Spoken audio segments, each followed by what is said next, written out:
With 83 days to go, that's just 12 short weeks until the midterm election.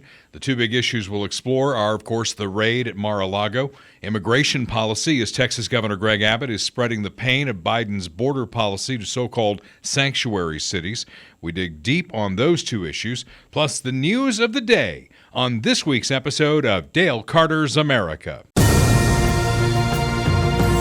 From the heart of flyover country, he's not on the far right, and he's certainly not on the far left. Like you, he's somewhere in the middle. This is Dale Carter's America. We have a lot on the plate today, Kurt, but before we get started, maybe you'll have to explain this new setup that we have because, you know, this thing started as a little podcast that was audio only, and I know you wanted to add video to it, and now, my God, it's like we're in a TV control room in here. Isn't it great? Wow. What do you think? It's definitely, what'd you say, 21st century? Yeah, we're in the 21st century, so, you know, we may have a couple little bumps here and there, but we're gonna try our best, and this is, look, we got Dale, Kurt, Dale, Kurt, Dale. Both of us. You're enjoying that little switcher, aren't you? Yeah. So to get all of this fun technology, you're going to have to get the video of the podcast. And how can they do that? We're on YouTube and we're on Rumble. So make sure you're subscribed on YouTube. That's kind of the main place, but we post everything on Rumble as well. And then obviously on Facebook and Twitter, we're pretty active on there, especially Facebook. So. All right. We want to thank one of our sponsors here, Bob Watson, Blue Springs State Farm agent for 5 decades. You can find him at 7th and Main in Blue Springs. Bob is very active on this podcast. Remember, he reached out to us. He wanted to be part of the podcast. We love having Bob part of it. He sent me something with NASA's take on climate change and global warming. There's too much to get to today. But we'll get to that coming up because Bob very concerned about all of that. You can reach him for insurance at 816-229-7878. Auto, home, life, commercial insurance, boats. If it's insured, you know State Farm handles it. Bob Watson is your guy. He's somebody that you can put a face to and have a conversation with, licensed in both Missouri and Kansas. He serves the greater Blue Springs area, but that doesn't mean he can't serve you wherever you are in Missouri and Kansas. A great guy. Surprisingly great rates with State Farm. So just because you've got a guy and he's got a team doesn't mean you're going to pay through the nose. They'll take care of you. And then when you really need your insurance guy, Bob Watson and his team will be there for you. 816-229-7878. Well, Kurt, this is the 1-year anniversary of the catastrophic pullout from Afghanistan. It's just one of a myriad of things that voters are going to have to consider when they go to the polls in 12 weeks.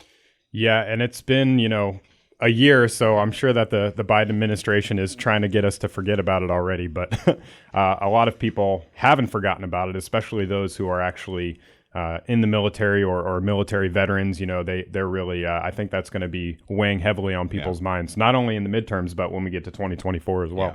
Well, I mentioned this last time, I think, when we were in Jackson, Wyoming, hanging out with Neil McCoy at a Neil McCoy concert. We met a gentleman who lost his son. He was one of the 13 who was killed. And that puts a face on it, puts a name to it.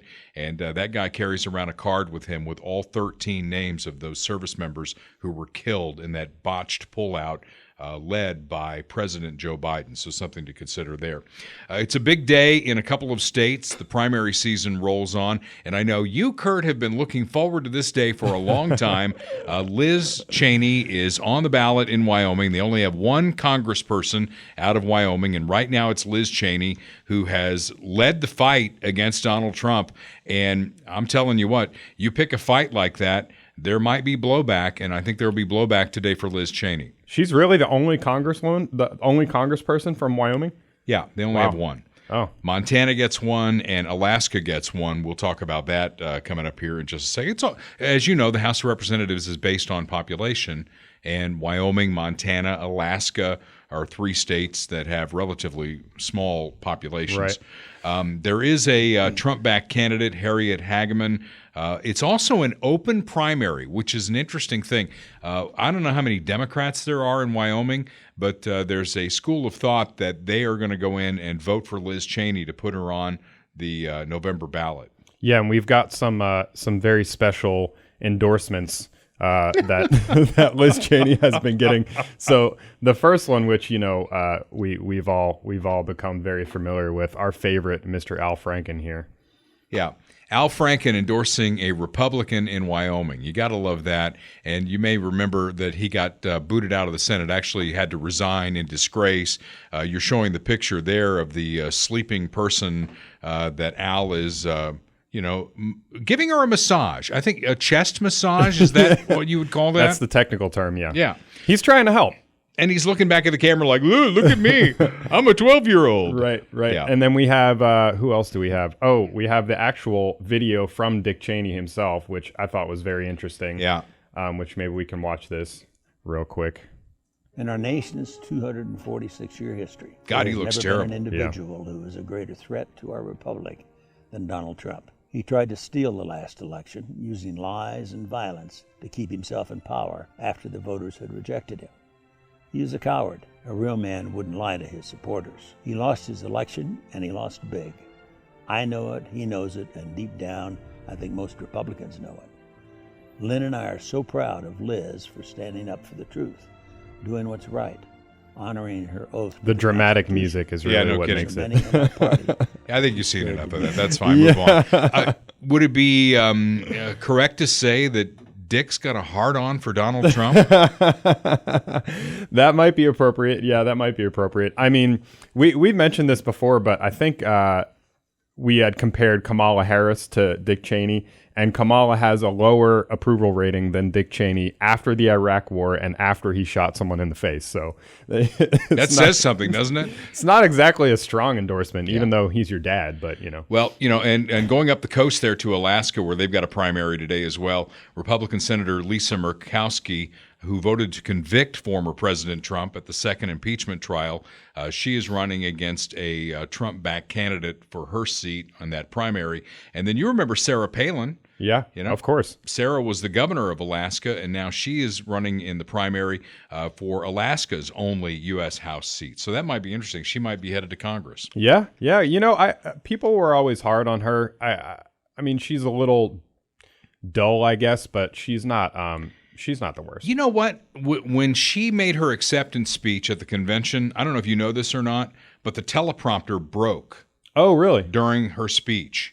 And she gave a flawless speech Yeah. with no teleprompter. Yeah. I mean, I think she's a smart lady. Yeah, I mean, there are some issues going on there, and I know that deep down in his heart, John McCain didn't want her on the ticket. Right, So right. That caused some problems as well. But we'll see. Maybe we haven't heard the last of Sarah Palin here. Yeah, absolutely. All right, moving on. The Inflation Reduction Act. I can't even say that with a straight face, Kurt. Yeah. It's pretty laughable, man. Seriously. Yeah. I mean, who are they kidding? Yeah, well, and the wire service is all over it because, as we've talked about many times on the podcast, it's written by NBC News, and they've got their own slant on it. So they talk about everything that it's going to do. The White House statement said the measure will lower prescription drug prices in addition to fighting climate change and reducing the deficit. Of course, they don't go on to say what Republicans claim, okay? So Republicans claim the bill will raise taxes and contribute to higher inflation. And the bill also adds 87,000 new IRS agents. Yeah, I mean, it's kind of the classic example of like it's the exact opposite of what they say it is. I mean, whenever they say inflation reduction or it's going to cancel out the deficit or all these things, I mean, it's just a joke. And of course, they're trying to throw everything into every bill. It's like every bill now is tackling climate change. Yeah. It seems like every bill is, whatever, hiring more people, spending more money. But I like this meme a lot. I think this was very appropriate. Have you seen this one? I have not, but you'll have to explain it for those who aren't watching on video. Yeah, so it says it's a picture of the famous O.J. Simpson car chase, and over the Bronco. I've seen a few different versions of this, but over the Bronco it says the $20 my grandma gave me for my birthday in 1992, and then all the cops it says 87,000 IRS agents. So, and then on top of that they have this new thing now where that Biden's been pushing where it's like over $600 for any transaction. So if you have over $600 in your Venmo account or you send $600 to somebody via Zelle or Venmo or whatever, I mean, they could come after you for that and, make you pay your taxes on it and all that kind of stuff. So it's all just bureaucracy, oversight, BS. Well, 87,000 new IRS agents, and they say they're only going to go after billionaires. I don't think there are that many billionaires in the country. So eye on the ball here. And I noticed that like CNN and NBC and all these other people are saying that we're losing our minds over this. I think it gets down to whether you believe in big government and government overreach, or you believe in the private sector and the individual. And they're like, well, people call the IRS and they can't get a human. So this is going to help make sure they got humans answering the phone and all that. That's from the left. Of course, my side would say, well, maybe we shouldn't have 80,000 pages of tax compliance law and simplify it. Why do you think people call the IRS? I mean, it's because they have issues, because they can't figure out their taxes. It's not like they're just calling saying, hey, what's up? I want to talk to a person. How are you doing today? Yeah. No, they're calling because the bureaucracy is impossible to navigate. I mean, even when you hire somebody to do your taxes, it can still be a problem, so it's crazy. Well, and then they changed their job posting. They deleted the job posting saying a special agent willing to use deadly force for its law enforcement division, criminal investigation. The deletion came amid renewed scrutiny of the IRS in response to a Democrat-backed spending bill that would double the size of the agency. So 87,000 new agents doubles what they already have. Yeah. And, they know that what's coming in November is going to be a red tsunami like we have never seen before. Absolutely. And this is their last bill. This is their last cash grab. We're going to go grab this last thing here, and then the Republicans are going to come in and hope to God they clean house. And I even put this on our podcast page. Again, invoking God here. I hope to God that people who are sane in this country are watching everything that's going here and will pull the right lever in November. And I'm talking specifically to 3rd District of Kansas here. You've got Sharice Davids, and that is a purple district. It's gone both ways. It's time to put a Republican back in there. Yeah, Kansas is interesting because I think in a lot of ways, Kansas is kind of like Virginia, which is where I used to live before I moved here. It's a red state that's moving blue, and that's kind of troubling. I mean, Kansas also is very similar to Virginia in that the blue area is sort of the more populated area. Right. Like Johnson County, Kansas is very similar demographically very similar, and very similar in voting to like Northern Virginia near DC, where I used to live. And both are very red states, but you have this increasing suburban population that is very liberal. It's like upper middle class liberals. They have the hate has no home here, yard signs and everything like that. The gay pride flags flying outside their house, and they're voting Democrat, and they're voting all these things in. We just had a couple weeks ago that memorandum on abortion that failed in Kansas. So maybe that's a sign of things to come.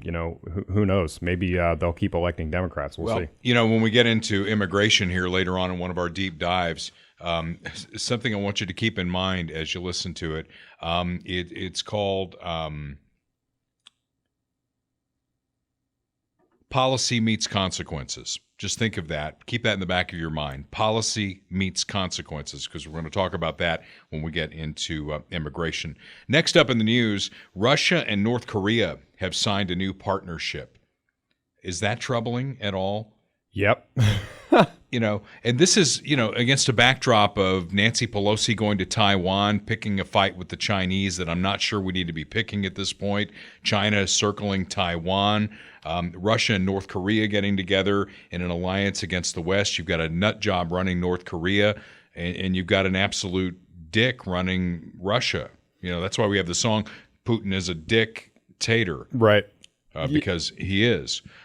So that's very troubling. And then you have the prisoner swap negotiations. So Joe Biden and his administration, I swear, that they are like me when I go get a new car.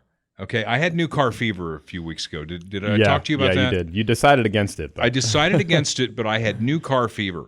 And car lots and dealerships, they see Dale Carter coming on their lot, and they're like, oh boy, this is going to be good. Okay, it's the same kind of feeling when foreign powers deal with Joe Biden, because you're putting up the pictures Yeah, now. I'll put it up. Okay, we are trying to get back WNBA star Brittany Griner, who basically, she said, that is a woman, right? I'm not a biologist, Kurt, and I've heard Brittany speak, and Brittany has a deeper voice than I do. I'm not going to speculate too much, but Yeah. I'll just say that there are some theories out there. Let's just put it that way. So Brittany, unbeknownst to her, says it was a complete oversight on her part, packed something that's very illegal in Russia. Agree with it or don't, it's their law, and she has been over there many times. So we're trying to get Brittany Griner, the WNBA star, back. The Russians want their arms trafficker Victor Bout back. Yeah. Victor's a bad guy. The Merchant of Death. That's his nickname. So we're trading the Merchant of Death for the Merchant of Free Throws. Yeah. So, I mean, we've been here before with the Russians. You think back to when the spy plane was shot down during the Eisenhower administration. Mm-hmm. Okay. We sent a spy over Russia. Bad guy from their perspective. That's a bad guy spying on them. Yeah. So it was bad guy for bad guy. We're going to give them back this guy, and in return, we're going to get a WNBA star who basically broke the law over there and pled guilty. Yeah. I mean, bottom line is, however you feel about she took some weed over or whatever, whether you think that's a big deal. I mean, don't take drugs to Russia. Like, how stupid are you? And it gets back to the whole negotiation thing and everything that you mentioned with Russia and North Korea now trying to form an alliance. I mean, all of this is happening because of a vacuum of American leadership. We didn't have these problems under Donald Trump because we had strong leadership. He was actively, pushing back on Russia, pushing back on the pipeline, pushing back on their expansion and everything else. And when you stop doing that and when you show weakness, they're like, okay, now we can do whatever we want. So they're going to negotiate for their top guy. They're going to start making deals with other countries because they're not making deals with us. We should be the ones in there saying, hey, how are we going to sort this out? What's the future of world politics look like? How are we going to negotiate this relationship between Russia and America? But we're not doing that. So this is what we get. Yeah, exactly. And not only that, we probably could, I don't want to hit you with this right now, but maybe next week, we could do a supercut of all the lies Joe Biden has told. In a year and a half. He's been wrong at every turn. Yeah. Afghanistan's a great example of that. We were talking about that earlier. It's like, will the Taliban come in after we leave? Nope, not going to happen. Yeah. Yes, they did. You can just go through the litany of lies that he's told. I don't know if we've talked about this many times, whether he's actually running anything or not, but he is there, and we are still, Kurt, very early in his term. Well, I can give you one, just to go back to the inflation thing for a second. We had kind of talked about this, but the big talking point in the administration last week was that they had 0% inflation in July. And Joe Biden was out saying it. Karine Jean-Pierre was out saying it. And it's just like a lie. It's just made up. I mean, where are they getting that number from? The year-over-year inflation rate was 8.5% for July. So, I mean, it's just like you just say it and it's true. It's like Obama, you like your doctor, you can keep it. And Biden's been doing the same thing, lying about Afghanistan, lying about the vaccine, and lots of other things, and so, yeah. And wasn't the talking point when Trump was president that he's told like 11,000 lies? Right. And but it's interesting because it's quality over quantity, right? Like you look at the things that they were saying Trump lied about, and it's like, oh, he tweeted about he had the biggest inauguration crowd of all time, and that's not true. Look at this picture of Obama's inauguration crowd. It's like, who cares? Well, and then they made shit up too. It's like, drink bleach. Donald Trump says drink bleach. Right. Exactly. He never said it. Right. He never said that. He never said there's Nazis are fine people. He never said all Mexicans are rapists. He never said any of the things that they claim that he said. Yeah. So, all right, to be continued on that. Next up, it's virtue signaling, the cost of renaming bases. So here we go. Again, you got Russia and North Korea getting together. China is circling Taiwan. The Taliban is reconstructed over in Afghanistan now, and we're worried about Confederate names on bases. And it's not cheap to change these names, Kurt. The cost of changing Fort Bragg to Fort Liberty will be $6.3 million. Woo! And then there's 9 more that they've got to do. So, by my math, that's $63 million of money we don't have to make people feel better about bases that were named after Confederate generals. That's a lot of freaking money, man. I mean, why does it cost that much to change the name of a base? I have no idea. I mean, I guess they got to paint all the signs again, change all the letterhead, sure. And, it's like when you change the logo of a radio station. There's cost in that. You got to get the vans updated. You got to, right. do new banners and stuff like that. It seems high, but it's the government, right? Right. $400 for a hammer. Right. Yeah, they never do anything cost effectively, but... So we'll feel better. I mean, people will feel better about this, Kurt, that Fort Bragg, which nobody knew what Fort Bragg was named after to begin with. Right. Okay, it's going to be changed to Fort Liberty. And again... How ironic. They're not done. Yeah. Where does it... We've talked about this. We did a whole episode on this. Where does it end? It doesn't end until you get rid of Washington and Jefferson and Jackson, which they've tried in our county. It does not end. These people, it's like Hitler and appeasement. Yeah. Yeah, there was another one that this kind of happened a while ago, but I was revisiting it yesterday because someone else was talking about it. But the Teddy Roosevelt statue outside of the Natural History Museum in New York City. Mm-hmm. And the reason that it was taken down, I'm not going to look up a picture right now. You can look it up on your own. But it's him on a horse, and then there's a Native American on one side and a freed slave on the other side, like, standing on the ground. So they're underneath him, right? And so it was like, oh, this is racist. We have to take it down because it's racist. Never mind the historical context that it's actually a message of unity, because Teddy Roosevelt historically was like one of the nicest presidents to the Native Americans. He was one of the nicest presidents to the freed slaves, and set across America, on all these pioneer missions and all this crazy stuff. He was an incredible figure in American history. But they still took it down because it's just optics. They don't like the optics of it. And the most ironic thing about that one was the board of directors for the museum that voted to take the statue down included his great-grandson. Teddy Roosevelt was his name. And he voted to take the statue down. White guy on a horse, up high. Well, we can't have that. That sends the wrong message. Yep, that's sure where we are in this country. All right, this is a prediction. You said you wanted to keep track of my predictions and see if they come true or not, okay? And I made a prediction that with the decline in gas prices, and we're finally under $4 a gallon, still way higher than we were before. Okay, and I said that the Biden administration would take credit for the steepest decline in gas prices.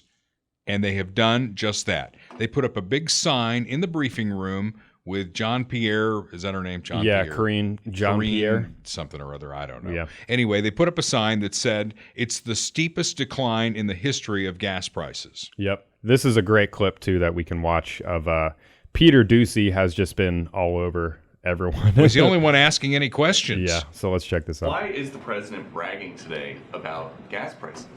Because it's gone down. It's still $1.72 higher than when he took office. It has come down in a way that we haven't seen its trajectory coming down in over a decade. Still and over it is $4 a gallon, okay. though. Is that good?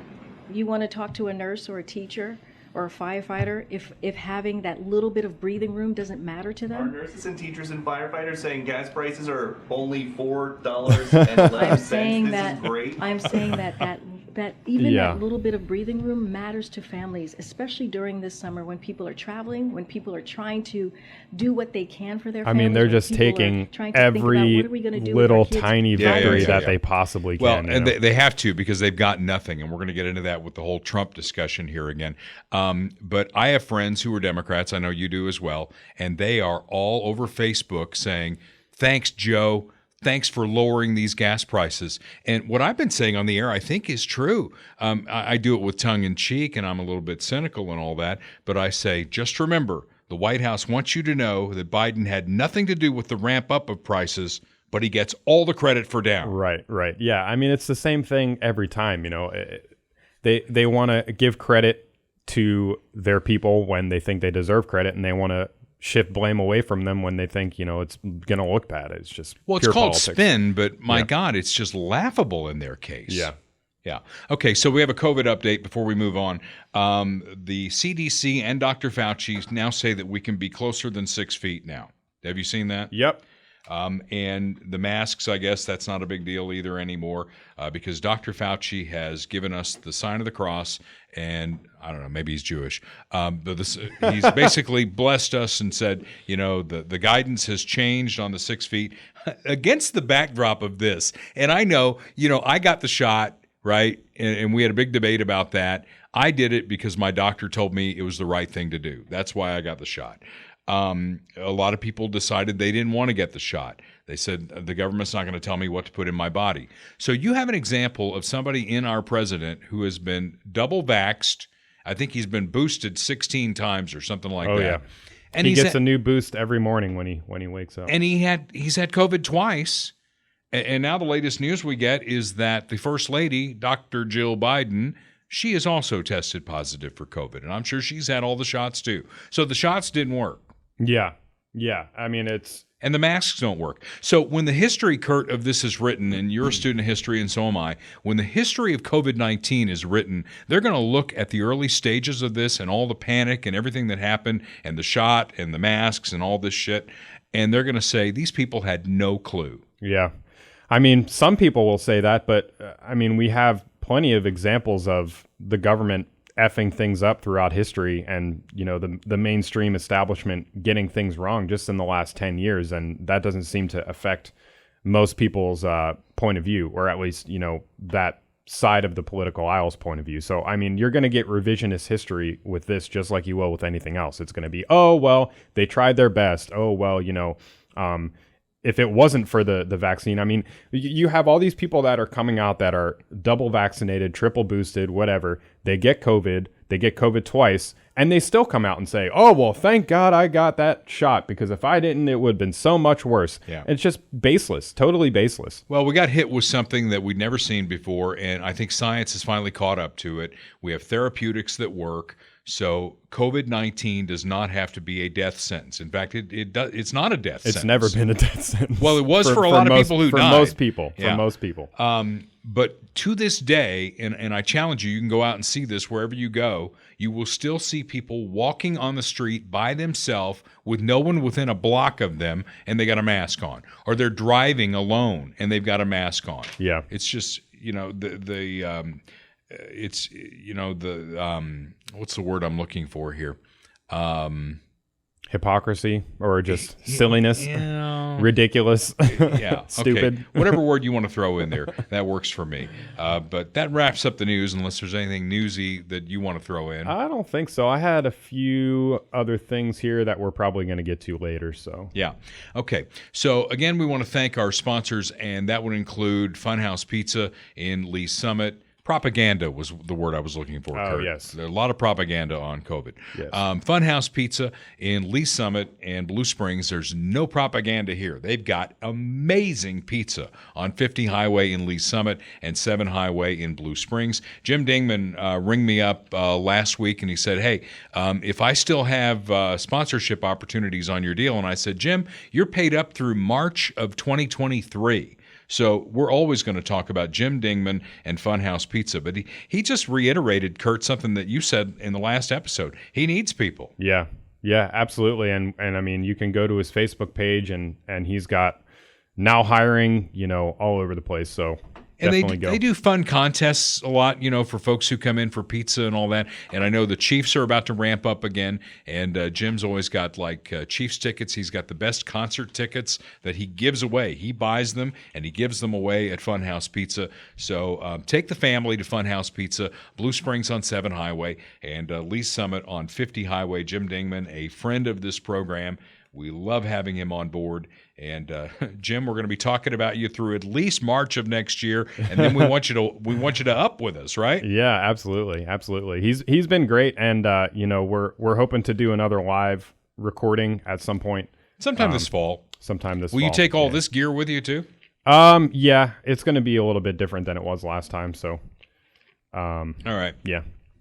So we move on to the raid at Mar-a-Lago.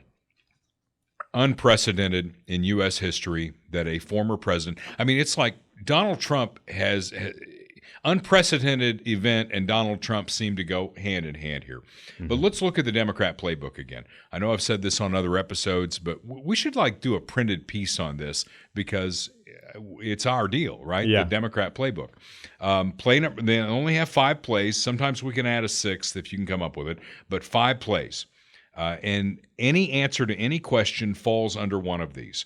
Number 1, it's racist. That's always going to be their go-to card. Number 2, it's the envy play. It's like somebody has something that you don't have, and that's not fair.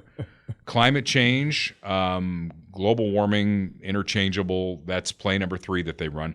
Number 4 is it's Trump's fault.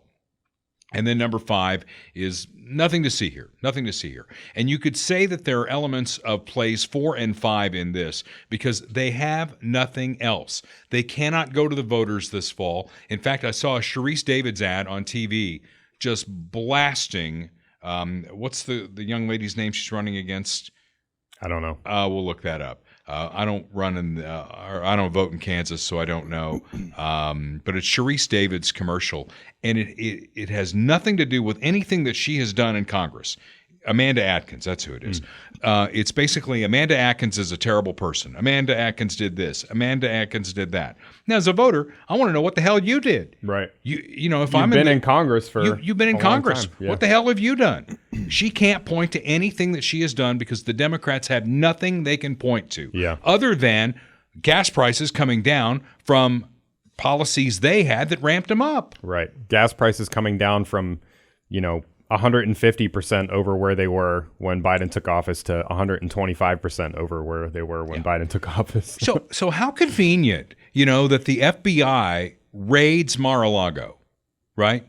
Because that becomes the story. Right. And then Merrick Garland won't go face the media until Thursday. This happened on Monday morning pre-dawn. Yep. And it just stews and stews and stews. And then Merrick Garland finally goes before the media and gives us a big nothing burger. You want to play that? Yep.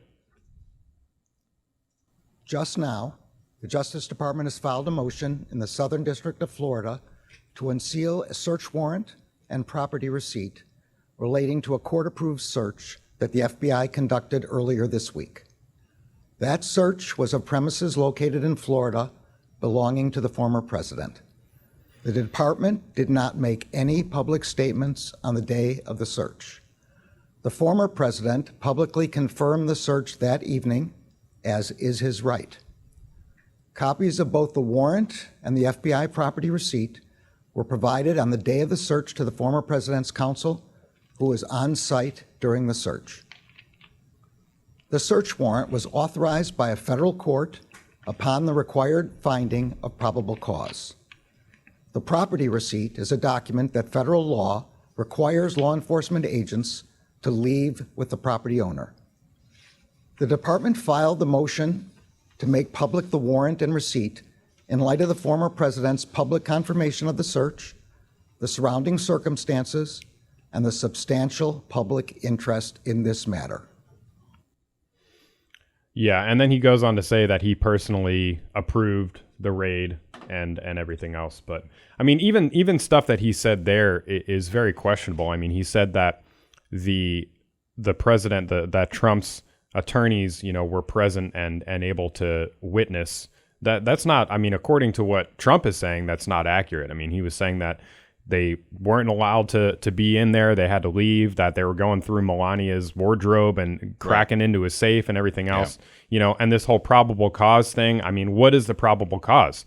They've changed their story on that like 4 or 5 times now, as in terms of what the probable cause is for them to conduct this search warrant. How they could make this more transparent is release the affidavit, because the affidavit is the underlying document that they took to the judge and they said, this is why we need the search warrant. Right. Release it, but they won't. DOJ is out today saying that disclosure would irreparably harm the government's ongoing criminal investigation. The department added that it seeks to protect the integrity of the probe that implicates national security. So they're throwing all this around, all these buzzwords around here.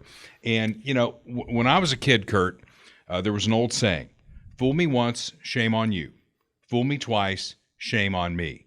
So the FBI does not get a pass here. Their credibility is absolute zero when it comes to Donald Trump because of the Russia collusion thing.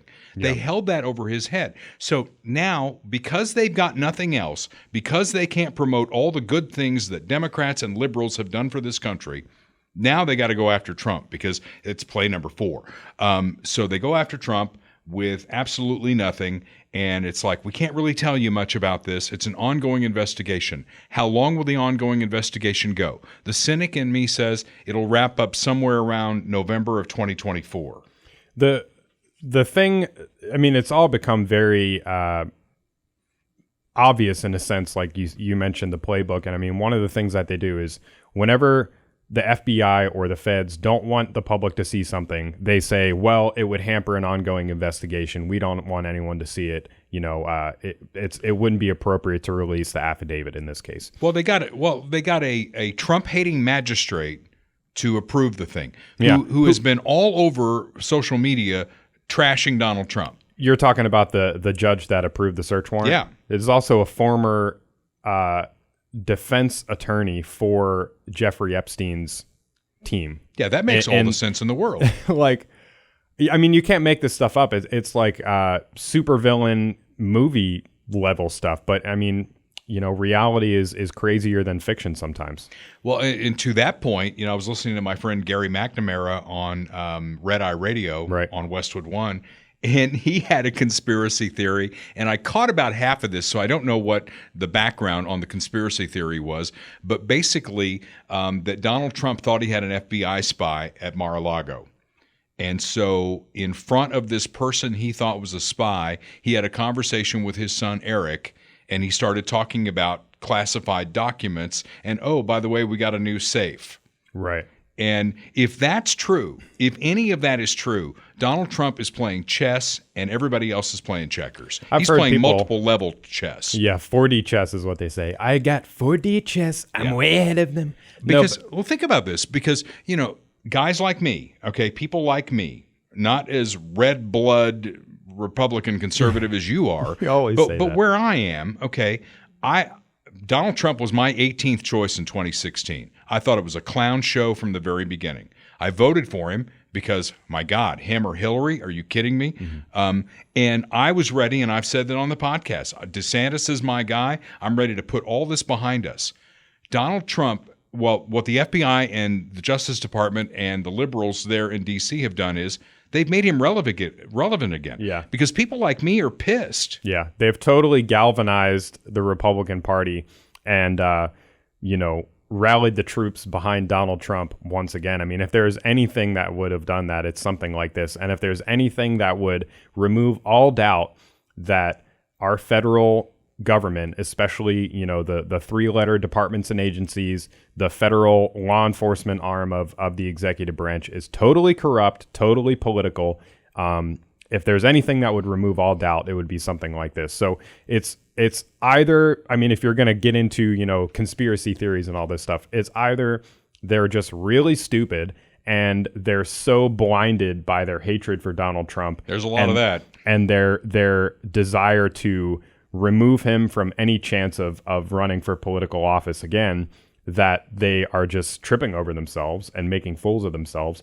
Or the other side is kind of like what you mentioned. You know, I've heard people say that, you know, Trump orchestrated this whole thing himself so that he could become, you know, relevant, be back in the news, get the support of the Republican Party again. I don't know if I believe that or not, but I mean, it is interesting to think about because it's just so, it's so obviously like, you know, there's no hiding the ball anymore. I mean, if the Russia collusion BS hoax, you know, was not enough to begin with, which the FBI was involved in, you know, getting all this fake information from foreign sources, right, spying on the Trump campaign, using the power of the federal law enforcement arm of the government, then, you know, if that wasn't obvious enough, then this certainly is. Yeah. That's why, you know, I look at this whole thing and it's like, this is going to reelect him because we talk about electoral math sometimes, right? Democrats who hate Trump are never going to vote for Trump. Right. They're not going to vote for DeSantis. They're not going to vote for pretty much any Republican who's going to run. So write them off, okay? People like you were going to vote for Trump. I mean, you want Trump to run again, I assume, right? Yeah, I mean, I'm kind of split on it. We've talked about this before. Well, it's but the big middle. It's the big middle that's going to determine where this thing goes. And my point here is that they've like poked a stick into the big middle that Yeah. was ready to move on. Yeah, and I think, in terms of the whole Trump-DeSantis thing, I'm kind of undecided. I was leaning more towards DeSantis, but after this FBI raid, I think I'm maybe leaning back more towards Trump a little bit, because there's something to be said about him personally being involved in all this, that like if he gets back into office, you would think he would have like a personal vendetta.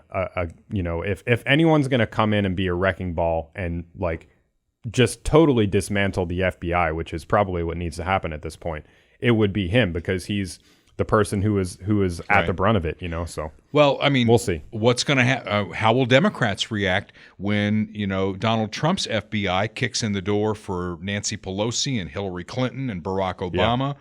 I mean, it's like, oh my God, we can't have that. I mean, Trump's one thing, but my God, these people over here. Yeah, I mean, we should be doing that. That's the thing. We should be doing that. And it's not just political. I mean, it's partly political, but we're talking about apples and oranges to a large degree. I mean, this is why they're trying to change the story about the reasoning for the search warrant. Originally it was, well, he had classified documents, and I mean, he's the president. He can declassify whatever he wants. So that's not relevant. Then it's like, oh, well, it's something about, nuclear secrets or something like that. Well, he's the president. I mean, if he has classified documents, he's the president. He can declassify anything whenever he wants. Not to mention, every single president in modern American history has taken documents from the White House. And then you compare that to Hillary Clinton, and we posted this to the Facebook page, and I'm going to try and find it right now. But she posted something on Twitter. She's trolling everyone. She's saying, oh, but her emails, she's bringing up the email thing again. And it's because she knows that she's above the law. I mean, here you go, right here.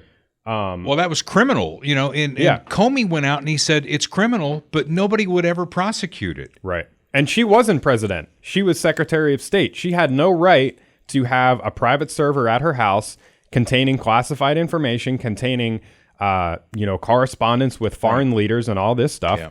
And it's apples and oranges. I mean, if anything is illegal, it's what she did, not what Donald Trump did. And yet she got away, and Donald Trump gets his house raided. And then she goes on Twitter and posts this, with the Photoshop of but her emails on her hat, because it's not because she doesn't think she did anything wrong. It's because she knows that what she did was wrong. Just like people are saying what Donald Trump did was wrong, but she knows that she's above the law, and she knows that she can get away with it because she's in the in crowd in Washington. That's what this is all about. Not to be catty, but I think that more than the hat was photoshopped in that picture. I'm just saying. Yeah. Okay. Well, listen, hey, again, we want to thank Bob Watson, our State Farm agent, Blue Springs local State Farm agent, for 5 decades. The guy knows his stuff, and he's got a great staff, and I know because he's my State Farm agent. 7th and Main in Blue Springs. If you need insurance, if you want a quote, call my friend Bob Watson at 816-229-7878, especially because you listen or watch this podcast. You agree with us, I would think, unless you're hate watching or hate listening. We take those too. We do take those, and Bob takes those as well. He'll insure liberals. He doesn't care. He just wants to take care of you. 816-229-7878. Surprisingly low rates on auto, home, life, commercial insurance, licensed in both Missouri and Kansas. He can take care of you. He's been taking care of me and my family for nearly 30 years. Bob Watson is a great guy, and we love having him on the podcast. And he loves being part of it. He loves talking about these issues just as much as we do.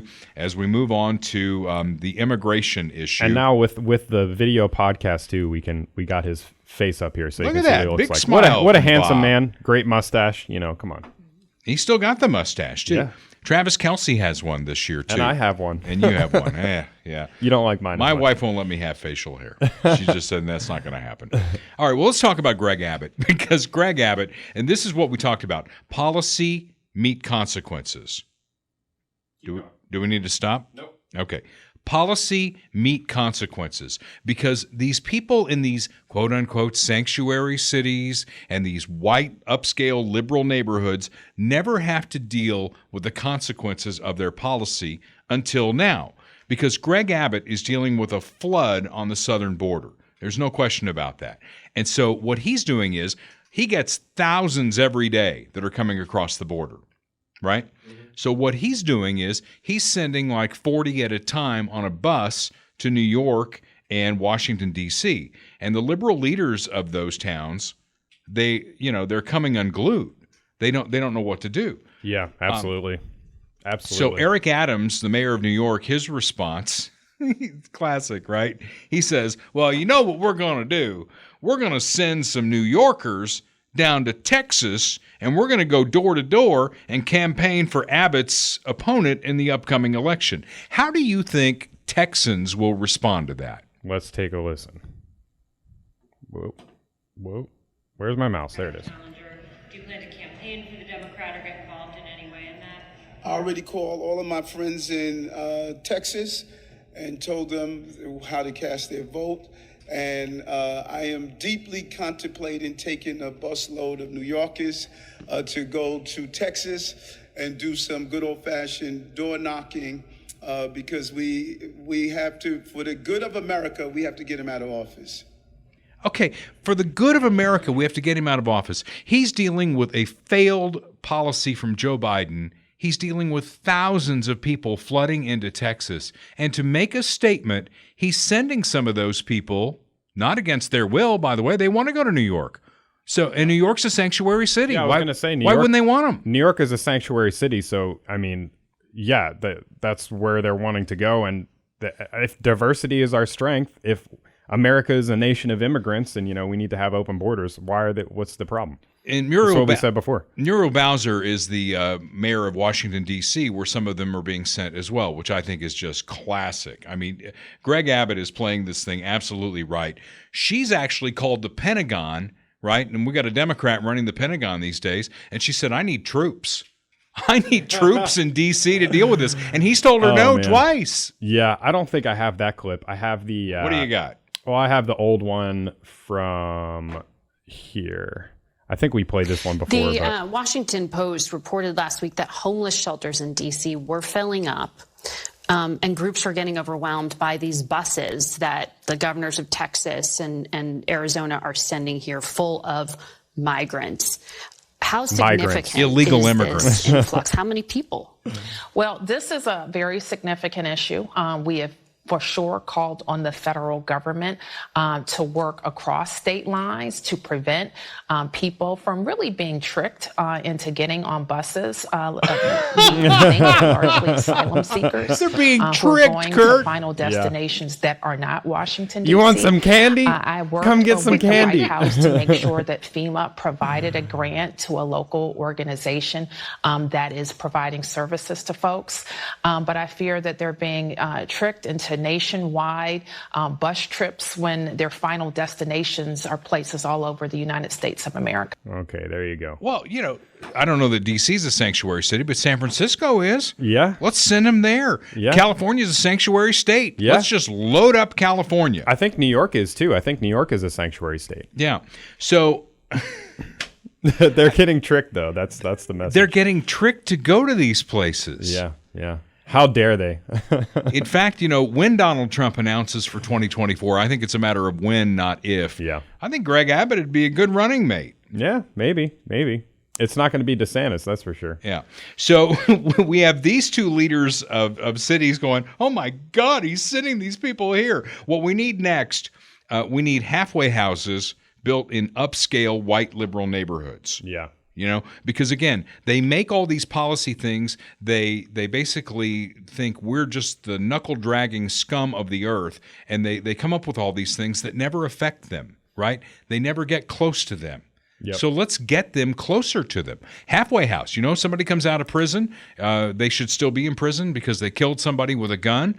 Let's put them in a halfway house right next to your house. Yeah, I mean, I've been saying this for a long time, but it's just it's the double standard. It's the hypocrisy. I mean, none of these people that are in the elite class of Washington, D.C. or in the elite class of Congress or anywhere else or the media, they don't live with immigrants. They're not inviting them into their houses. They have walls around their property. They're sending their kids to the whitest private schools in D.C. I mean, you can look at where Obama sent his kids. I mean, it was like the most elite school in D.C., like literally one or two of the most elite schools. And so, yeah, it's do what I say, not what I do. Classic example. Well, and I'm not a really great Catholic, but I still consider myself one. The Holy Father himself basically came out against our wall on the southern border saying walls are not Christian, yet he sits in the Vatican behind a wall. Yeah. Do as I say. One of the biggest walls in the world. Not as I do. Okay, so the border, Kurt, is closed. Yes. Remain in Mexico, halted by the Biden administration. Just another thing that came out that's just like, oh my God, can you guys get it right ever? Can you possibly get it right ever? And then the token liberal from the Five last night on Fox News. Is it this guy? It's this guy. Okay, cool. Let's check it out. I was making sure. Democrats to get it done, and unfortunately, that cannot happen because they care more about the politics. Joe Biden could close the border. Joe Biden opened the border. It's why 1.7. The border's not open. People are being smuggled across the border. That means it's not open. The border is closed, Kurt. Yeah. The border is closed. Now, when I saw this on the Five yesterday, what came back to me was from the movie Blazing Saddles. Do you remember this? Yes. Blazing Saddles in the middle of the desert. The guys are coming and they're going to take over the town of Rock Ridge. And the sheriff and his deputy decide, well, we're going to slow them down. We're going to put a toll booth in the middle of the desert. Now, if only we had this toll booth where the border is closed, we'd probably be golden. Play the clip.